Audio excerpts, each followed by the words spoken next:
Hello friends! In last week's episode, we saw Vandiyadevan notice the strange exchange between the woman in the palanquin and Alvarkadiyan Nambi. Also we saw how Vandiyadevan refused to help deliver Nambi's message to the woman and carried on with his journey to Sambhuvarayar palace. Was he received warmly? Let's watch in today's episode. Vandiyadevan neared the Kadambur Sambhuvarayar palace in deep thoughts about Nambi and the woman and all that happened in Vinnagaram temple. As the palace came into his sight, he stopped a few hundred feet short and analyzed the situation at the gates. In front of the towering gates of the palace stood a swarm of soldiers with spears and swords and checked every person entering the palace. He thought, aha, Nambi could be right. I may not be let inside the palace as I don't have an invitation to the tonight's events. So, Vandiyadevan assumed an air of confidence and rode his horse directly towards the gates. He hoped that the soldiers would think he belonged in the palace and would let him through without much doubts about him. But his plan didn't work. The soldiers at the gate crossed their spears, barring entry to Vandiyadevan as he approached them. "Who are you?" asked one of the soldiers. Vandiyadevan warned the soldiers. It is a great incivility to treat a guest with such disrespectful manners, especially since I am a very close friend to your lordship's son. But this didn't seem to concern them at all. Their instructions were clear. "No one is allowed entry into the palace," informed one soldier strictly. "under the direct orders of his lordship," said another. As Vandiyadevan was scheming in his mind as to how to gain entry into the palace, a few of Kadhatellaporam's soldiers were walking towards them. One of them saw Vandiyadevan's horse and cackled. "Hey, isn't this the horse we spooked near the temple? If the horse spooks so easily, how easily do you think we can spook the soldier on top of it? Ha ha ha ha ha!" laughed another soldier.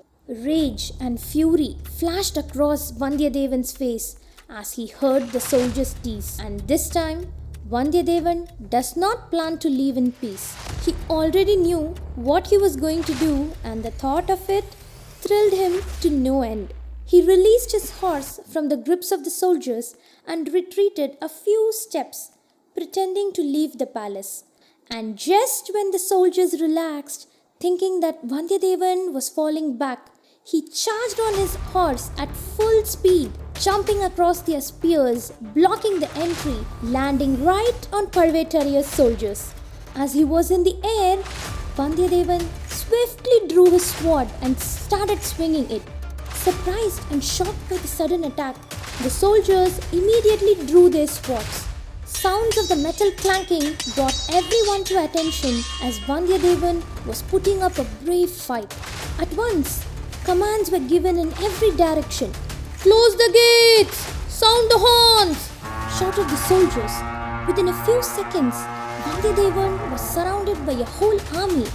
Unfazed, Vandiyadevan put up a strong fight while calling, "Kandamara! Kandamara! Come at once and stop your soldiers!" This did stop some of the soldiers on their tracks and also caught Sambhuvarayar's attention. Sambhuvarayar's voice echoed from within the castle. "What is happening there?" Some of the soldiers rushed to inform him about the intruder at the gates.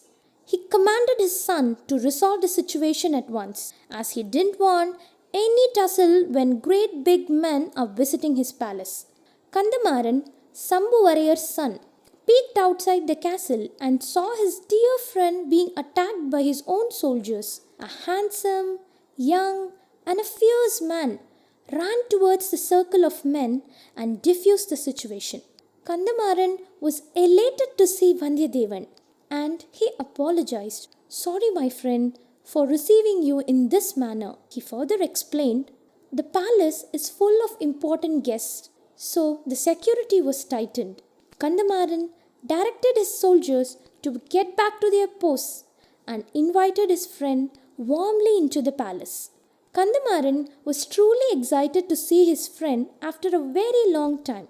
When Kandamaran served in Aditya Karikalan's troop, Vandiyadevan was his dear best friend.